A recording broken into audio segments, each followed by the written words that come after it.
Hey everybody, thanks for clicking that thumbnail. Hope you enjoy the video. And this video is an odds and ends video. And today, this is all Habs stories about Habs players, former Habs players. And I think it's all former Habs players. So hopefully you'll enjoy that. It's this day in history stuff, and then I'm doing a piece on Bobby Rousseau and whether or not he should be a Hall of Famer. Some of you may not know Bobby Rousseau or who he is. I'll explain when we get to that. So to start the video, we're going to do a happy birthday wish. Happy birthday to Bob Barry. Bob Barry is a former Habs player and coach. He turned 77. Well, that's today. I'm filming this on November 29th, so you'll notice I think all the stories are for November 29th. He was born in 1943 in Montreal, so he's a former Montrealer. I don't know if he still lives here in Montreal. I don't think so. Barry was signed by Montreal at the age of 25 after 3 years of college hockey. And remember, college hockey back in those days wasn't the same. It's not like it is today. And 2 years with the Canada's national team. So he was a left winger. He played at 6 foot, 185 pounds. He played only 2 games, though, for Montreal in the 1968-69 season. And then he spent 1 year in the AHL with the Montreal Voyageurs. At the time, the Montreal AHL team was in Montreal. And then he was sold. I wrote here, sold to LA. They went, oh, that sounds like he's a slave. His rights were sold to LA in 1970. So he played there for 7 years after that with LA. He had 539 games played with LA, 159 goals, 191 assists for 350 points. And he had 0 points in the 2 games with Montreal. So he coached LA right after his career ended, I do believe, somewhere close to that or right after, from 1979 to 1981. And then he signed with Montreal for the 81-82 season. I remember that well. He was kind of a mediocre coach. He wasn't a great coach. He spent 3 seasons here as Montreal before being replaced by Jacques Lemaire after 63 games in the, what year, 82 season? No, so he signed there in the 83-84 season. Oh, I lost my mark there. And so in 223 games behind Montreal's bench, he had a 116, 71, and 36 record. Barry was the last non-French speaking head coach Montreal had. So he was a Montrealer, born in Montreal. He spoke a little bit of French, but not enough to really do any of the interviews and stuff like that. He spoke a little bit of French. So he was the last one, and then except if you want to say Randy Cunneyworth. But Randy Cunneyworth was just an interim coach, I want to say sometime in the 2000s. He was only the interim coach, so he's not an official head coach. That's why he's not listed as the last one. Bob Barry is. Next item, we're going to do some this day in Habs history. And these are all Habs players, former Habs players. So sometimes it's from on another team, but they're former Habs players. So I thought it'd be interesting enough. So November 29th, 1924. So this isn't the player. The Montreal Forum opened for the first time. 9,000 fans watched Billy Boucher, and I realized that when I wrote that Adam Sandler movie, The Water Boy or something like that, wasn't that the character's name, Billy Boucher? And then I wonder, was he, like, I know Sandler likes hockey, so I'm wondering if that's where he got the name for that character. Okay, so Billy Boucher would score a hat trick as Montreal beat the Toronto St. Patrick's. So before they were the Maple Leafs, I guess 7-1. I don't know if the St. Patrick's became the Maple Leafs or it was 2 different teams. I think they became the Maple Leafs.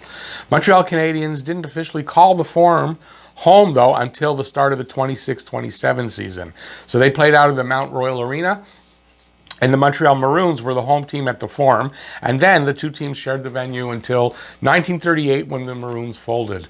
So that's one of my favorite names, Montreal Maroons. I use Maroons when I do fantasy league stuff. They're usually the Montreal Maroons, or Maroons in the name. And also from Bugs Bunny. What a maroon. So I always love that name, but they folded in 1938. So the Canadiens played at the Forum until 1996 when they moved to the Bell Centre. At the time, I don't think it was called the Bell Center. I forget. Was it Gillette? Anyways, I forget what it was called at the beginning. And then we end up calling it sometimes the phone booth. But I think there's a lot more respect for the Bell Center now than when it first opened up. November 29th, 1930, George Hainsworth got his 100th win and became the second Habs goalie to do that. And that was in a 3-2 win versus the Boston Bruins. So George Hainsworth, one of their legendary goalies. It was Hainsworth who got the 22 shutouts, I think, in a season? Legendary goalie. At a totally different era. I mean, if you look at any video or film of him playing net, it's like, oh my God, he'd get killed in a game today. November 29th, 1958, Jean Beliveau gets his 6th career hat trick in a Habs 6-2 win versus Detroit. I don't know too much more about the game, but it was 1958, so I'm wondering, he was, only a few years in the league at that point. That's why it's only his 6th hat trick. November 29th, 1977, former Hab Rogie Vachon recorded his 150th win as an LA King in a 4-2 win versus Washington. So he'd finish with 171 wins as an LA King, which would be a franchise record that held until Jonathan Quick broke it. I don't know exactly what year, but not that long ago. November 29th, 1967. Not going really chronologically here. Former Habs center Red Berenson was involved in a big trade at the time when, along with minor leaguer defenseman Barclay Plager, who they were traded from the Rangers to the St. Louis Blues. So Plager was a long time, I think it was a 10-year career Blues defenseman and former captain, which I mention all in here and don't know why I'm doing it like this. So they were traded for forwards Ron Atwell and Ron Stewart, the two Ronnies. So if you get that reference, let me know. A huge win for St. Louis as Berenson would score 172 goals, 240 assists for 412 points in 519 games with St. Louis. And Plager would play his entire 10-year career in St. Louis as well. Both would also serve as team captain at different times. And the Blues would go on to beat LA in that game 3-2. And the young head coach of St. Louis was Scotty Bowman. So there's two ties here. And he'd get his first career NHL win in that game. It was the first of his 1,244 regular season wins, and I do believe he is still the league leader for that. 24 years later, on November 29th, 1991, he would coach his 1,300th NHL game with his Pittsburgh Penguins beating the Flyers 9-3. Next up, November 29th, 1968. Former Hab, Tony Esposito, and I write here, yep, he played 13 games as a Hab that year. I went to one of my first, I don't know if it was my first exactly, but if not one of them, Oakland Seals playing Montreal at the Forum, Gump Worsley in net, and at the time, I didn't really know anything about Tonio, and I don't know if he was there on the team at that point or not, and he later turned out to be my very first favorite NHL player at the time until Guy Lafleur. So Tony Esposito, let's get back into it. He made his NHL debut, replacing Rogie Vachon. It was a 5-4 loss to Oakland Seals. Speaking of the Oakland Seals, he gave up only 2 goals, but still got the loss. Espo was claimed by Chicago in the next offseason off of the waiver wire. So I write here, how many more cups would Montreal win if Espo had remained a Hab? But if he did, would they still have had Ken Dryden? Because Ken Dryden, I think, was already in the system at that point. But would they still have had Ken Dryden? And if they did, imagine a tandem of Dryden and Esposito. Imagine that. And then how many more cups could that have brought Montreal? Hard to imagine, because they won a lot of cups back then. Hard to imagine that they might have won them all. It's possible. Okay, next up, November 29th, 1962.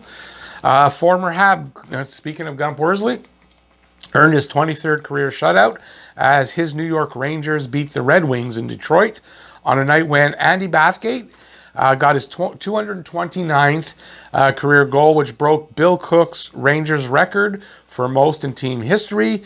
Bathgate's 272 New York Rangers goals are still good for 4th all-time in Rangers history. So that's pretty good. Andy Bathgate was a great player.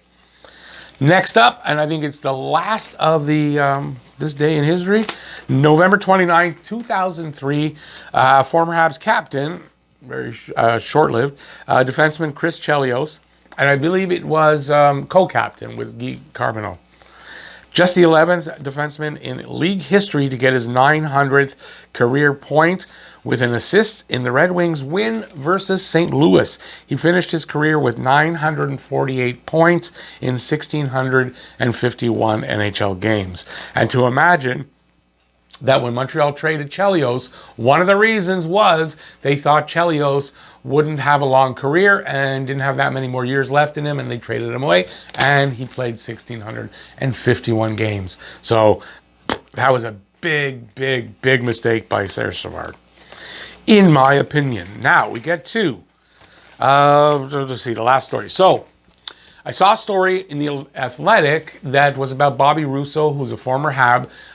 He didn't make it to the Hockey Hall of Fame. His kids are trying to get him there. They believe that he deserves to be there, and they gave the reasons why and all that stuff. So I thought let's take a look at Bobby Rousseau, and do I think should be a Hall of Famer? So Bobby Rousseau, before he got to the Canadiens, he won the Memorial Cup in 1958 with the Hull Ottawa Canadiens. So there is a tie there, Canadiens, the name. He won I'll read it from here, actually. Where do I have it? He won the Calder Trophy in 1962. He was an All-Star in 1965, 67, and 69, and 66, where he was a second-team All-Star.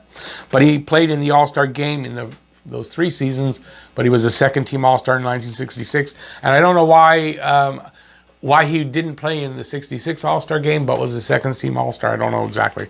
He won the Stanley Cup with Montreal in 1965, 66, 68, and 69. It's one of the Habs dynasties. And also was in the finals in 67.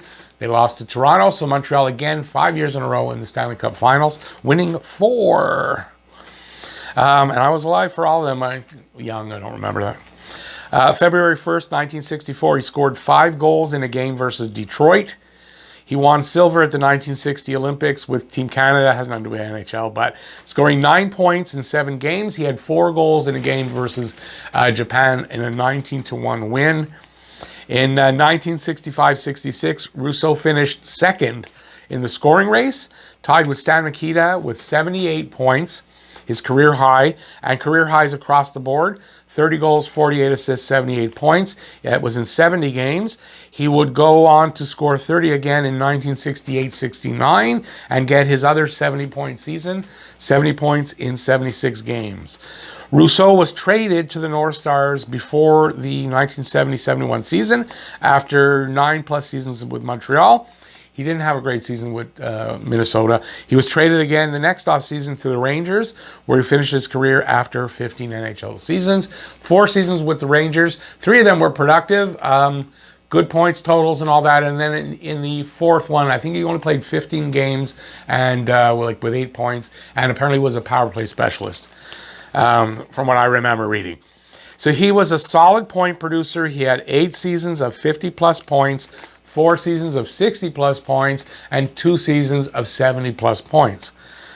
In his career, he played 942 games, 245 goals, 458 assists for 703 points. Great totals. And in 128 playoff games, 27 goals, 57 assists, 84 points. His points per game totals are 0.75, which is great. But should Rousseau be a Hall of Famer? I thought about it, and I think it's like maybe, but I'd have to lean towards no, and this is why. But he shouldn't be overlooked, though, because of the Habs stars he played with. So he should be considered. He contributed greatly to their team and success, that's for sure. But I'm not sure it's enough for the Hall of Fame. Not everyone can or should get into the Hall of Fame. Or it wouldn't be such a revered place. So I don't know. He played with so many big stars. I don't know that he had the length of career necessary, and did he dominate at all or enough in that career? I don't really think so. So I say no, but he's damn close, and he was a great hockey player. And Bobby Rousseau. So I don't really think he should be there. So I wrote everything out. I said everything. There we go. That's my odds and ends for November 29th.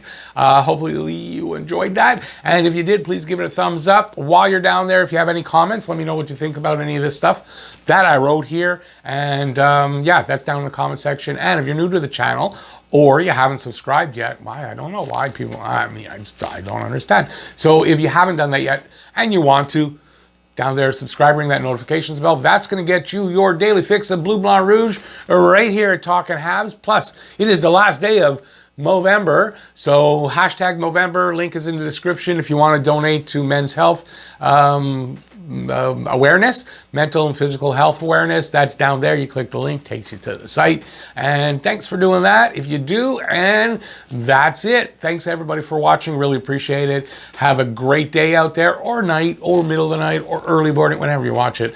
And stay safe out there, and peace out, y'all. I shall see you next video, and maybe I've trimmed down my mustache. I don't know. I kind of like the look, so we'll see. Have a great day, everybody. Bye, y'all.